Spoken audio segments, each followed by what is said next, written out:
Good morning, YouTube. Today I am doing an interview with the individual who I'm going to let introduce himself to you, but I consider him a game changer, a big time game changer when it comes to the firearm industry. So here we go. Stay tuned.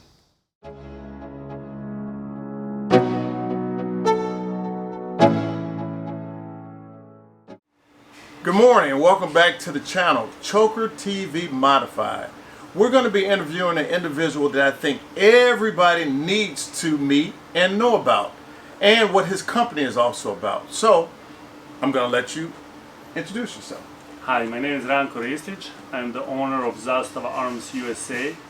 I'm also the general manager of the company, and we are the exclusive importer for Zastava Arms factory out of Serbia. Okay, so there's two different companies, correct? There's one in Serbia and there's one here, correct? That's correct. In Serbia you have Zastava Arms factory, that's manufacturer, and we are American company Zastava Arms USA, registered here in the United States, and we are exclusive importer for that factory for this market here. Okay, so now for people, because I've heard different ways people pronounce the name, is Zastava, not Zastava, correct? Zastava is correct pronunciation, okay. And we will not get mad if you pronounce Zastava. We heard Zastiva, all kinds of pronunciations. You'll still get a top quality rifle, even if you mispronounce. But we do have on our Instagram and Facebook little video instruction how to pronounce correctly Zastava. So if you want to pronounce it as people pronounce in Serbia, then you can head to our social media. We'll also have a t-shirts out with a so people are having fun and we have fun with them, you know. So as I said, we never get offended. Zastava means flag in Serbian. Okay. So that's why our name has a meaning and it should be pronounced correctly, but here we are in the United States, right? So you can pronounce it the way you feel pronouncing it. Yes, now I bring that up because I know the correct way to pronounce it, and I want you guys to know the correct way to pronounce it. So now you know. Zastava. Zastava. All right, means flag. Yes. Okay. So now you have a lot of different type of AK rifles, correct? Mm-hmm. So you were explaining about Zpap. What does Zpap stand? Because usually when it's like they're talking about Zpap 70, Zpap 77, Zpap 92, Zpap 85. What does that mean? But Zpap is a brand name for the United States for a sporting version of M70 rifle. Okay. And Z stands for Zastava, and PAP in Serbian is abbreviation for a semi-auto rifle. Okay. So that means that our model has a meaning too. It's not just random abbreviations. So it's Zpap, Zastava, semi-auto rifle, and then M70 is the year when the factory started production of these rifles. Okay. And what motivated you to start Zastava Arms USA?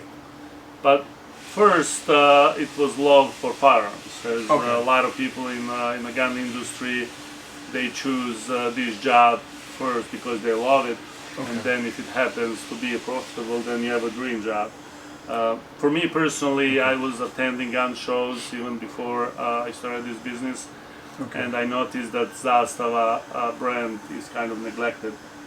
Previous importers decided maybe more to put attention on their own brands, promoting their own companies, and the Zastava name was somewhat in the background. So that's why when we started our business, we pledged to promote the brand, not only to sell firearms.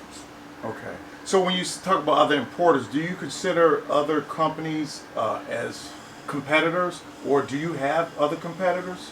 I mean, we do have competitors among importers, but most of them in the United States we see as a family, not as a competitors, because we think AK market is still has a lot of potential. Okay. Each AK has its own thing. I think Zastava right now is the best value according to a lot of reviewers, but we don't see other manufacturers as our competition. As a matter of fact, I met some of the managers or the owners of those manufacturers, and we are available to each other actually to help with any information, anything is needed. Some of the importers of other brands actually buy from us Zastava because it sells well, so that's another relationship that we have, and that's why we don't see them as competitors. Okay, and also I noticed with with your AK models, they're more robust. You have a thicker receiver. You got the chrome line barrels. Why is it built like, I guess you would call it a tank? Yeah, that's how we advertise it. Built like a tank. Okay. And because our receivers are 50% thicker than a standard AK. Okay. Also, the barrel is heavier gauge, and the gas block, even the front sight post is thicker than standard AK. That's all because originally these rifles were designed also to shoot grenades. Okay. Specifically, two different types. One of those types has a really big recoil, and then without these features, this rifle would flex a lot more and would not maybe be able to handle that recoil. As you know, Zastava also on the dust cover has a push button, so that feature is also made because of the recoil when you shoot the grenade. Otherwise, there is a danger of that cover flying off when you shoot the grenade. Okay. So now you have the new M77, which is chambered in 308. That's correct. Now, did you do that just to add on another caliber, or was that in demand? Did someone say, "Hey, man, we want a 308"? You see, M77 used to be imported a while ago to the United States, but previous importer or distributors did not pay a lot of attention to that model, and it was sold in a basic configuration with a thumb hole stock, which people in the United States don't like very much. We decided to bring it in a different configuration, and yes, we think having different calibers is an advantage. Right now, I think we are only importer that has AKs in 3 different calibers. We have 5.56, 7.62 by 39, and 308. Because especially we saw during COVID that availability of different calibers changed. So this way, if you have Zastavas, you can't go wrong. Yeah. There's always 1 or 2 or maybe even 3 calibers available. Prices change, so, and the characteristics of 308 are something that's very common and very well known in the United States. That's a very well known caliber, and that's why we were able to sell first shipment immediately. Okay, so basically, and this is my opinion, basically you guys are game changers. We like to think like that. A lot of magazines, experts, reviewers think that Zastavas are the best value. Also, we listen to our customers. We are not trying to ignore requests. Chrome line barrel on Zpap M70 is a direct result of us listening to the market. Yugoslav Army, like since 70s all the way to 90s, never chrome line. They never had a request to chrome line barrels because they thought it's never needed. But the U.S. market demands it, and you provide. Right now we have 7.62 by 39 chamber barrels, chrome line, and not even Serbian Army chrome lines. And so that tells you how much we appreciate this market and how much we listen to it. Is this available? Yes, it is. Yeah. We import this regularly. This is Black Arrow and 50 BMG. It's a very unique rifle, and we found a lot of customers who want them, and they're always sold out before we even bring them to the country. You consider other companies as family. which is always a good thing. Do you participate in any other foundations? Yeah, we support as a business located in this area. We give priority to local charity organizations, specifically veteran organizations. So we participated in several events, and then we also support one international non-for-profit organization which has a goal of promoting history, and specifically Serbian American history, Halyar Mission Foundation. Okay. And over a year ago, Zastava Arms USA became a strategic partner of that foundation, and we think that what that foundation has to offer is something that each Serb and each American citizen need to know, because it's about a story from World War II that is practically unknown due to global politics back then. This story was suppressed and it was confidential for over 50 years. Okay. And the foundation actually is named by a special operation of the United States military in Balkans, in former Yugoslavia, Okay. where over 500 American airmen were saved behind enemy lines. Okay. And they were saved by Serbian guerrilla and Serbian people who were hiding them in their homes.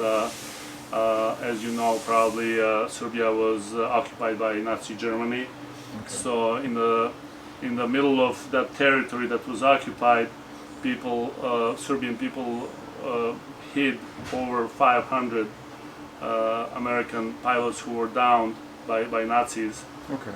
And then United States military made a connection with the guerrilla, sent OSS agents, and all 512 Allied airmen were saved, and there was no a single casualty.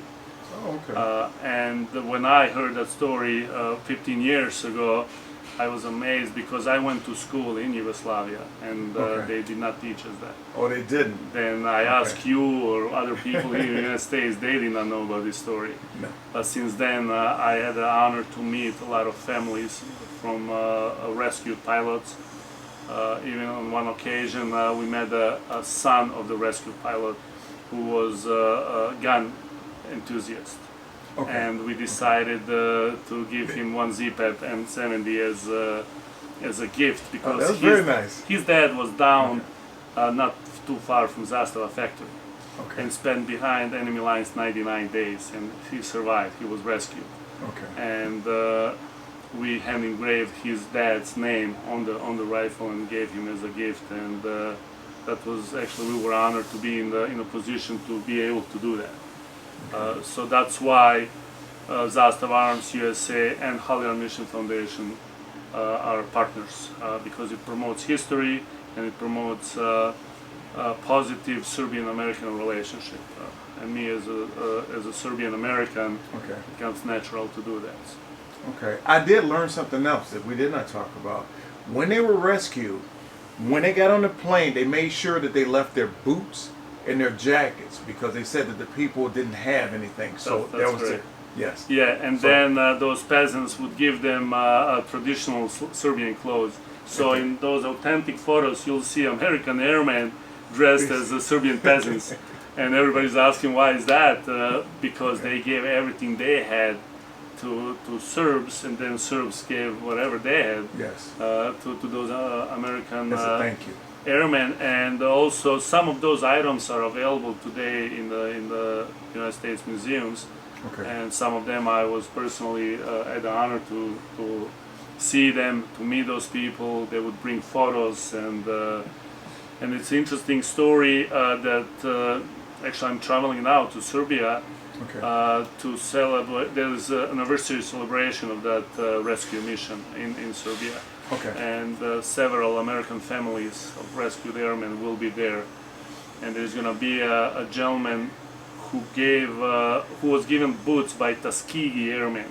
There was one Tuskegee airman that was shot down, and as you can imagine, being in World War II in Serbia, African American pilot, Yeah. he stood out a little bit. But that Yeah, a little boy, bit. that boy at the time was chosen by a guerrilla to kind of take care of that Tuskegee, to show him around the village, to give him anything he needed. Okay. When that pilot was leaving, he gave that little boy boots, his boots, and that gentleman is still alive. The gentleman, the boy that got boots, you know, and he will be at this anniversary celebration too. Okay. So, and there's a lot of these stories. People are still alive who participated in that rescue mission. We were able to find 2 airmen that are still alive. They're 90 years old, 98 years old, and they still remember every detail. And I had the honor 15 years ago to meet also 2 airmen, and it was something that they told me that stuck with me. One of them actually, he was crying when he was telling how those peasants were helping them. They noticed that they would take food that was meant for their kids and give to those airmen, and kids would get just plain bread. Or they would sleep in a bed, and the whole family will sleep outside in the barn. And they really were kind of struck by that hospitality by Serbian people. And he told me 15 years ago, that gentleman told me I should be proud to be a Serb. So I was already proud, but now I have extra reason, and now I'm proud Serbian American, you know, because I spent most of my life here, and my kids, 4 of them, were all born in the United States, and these stories actually make me really proud, and to be in this situation to help promote that mission and that story is something really special. So. Okay, that's thank you for all that information too. I want to end this interview with what you've told me before about guns, and you've always said that guns are for good people. That's correct. I strongly believe that. As a boy, I used to go hunting with my dad and my grandfather, and I had a chance to hold some of Zastava bolt-action rifles back then. And later in my military service and today, I was always trained or told that guns are to defend your family, yourself, your country. And then also for a sporting purpose, guns are very popular here in the United States, but also in Serbia too. And I really think that a good guy with a gun is your best friend. And all these laws that are out there, they just should be enforced. We don't need many new laws. I think there's plenty of them, just they need to be enforced. And another thing is politics. It's heavily involved in our business. Of course. And when you remove the politics and you just see statistics, gun laws like Texas, like a lot of these communities that have a high number of gun owners have less crime. But the key is legal gun owners. Legal. Yeah, legal. If you have criminals, they will not obey laws. You know, they will obtain firearms anyway. And then in the situation where you have a strict laws, you'll have a good guy without a gun, and then criminals will have plenty of guns, and that's not fair. Yes. And that's why we think we are in good business. Our products are meant either for sports or to defend your family and yourself. So we don't have a problem being in this business. And you should. And let me just say this, and I don't talk about this a lot on the channel, but I was in law enforcement for 30 years. And I'm very much pro-guns, okay? And as he's stating, criminals don't obey the law. So no matter what law you put out there, they're going to find a way around it, break into your house, or whatever they got to do to obtain these weapons, okay? Personally, I believe that the laws that we already have out here, if they're enforced, and if they're severe against people who commit these crimes with weapons, then it would stop. But it seems today that people are rewarded for bad behavior. But me doing this interview, and one of the main reasons I'm doing this interview is because I've been knowing Ranko for a minute now, okay? and I have a sense of good people and even the company. All right. Not to mention I love the product. So I want to thank you, sincerely thank you, Thank you very much for taking this being time. Because listen, he's busy. He's busy. Taking the time out to do this interview, and hopefully you guys got some information, and hopefully it will kind of let you look at the product if you're interested in firearms, because I believe it's a superior rifle. My opinion. Thank you very much. Thank you. We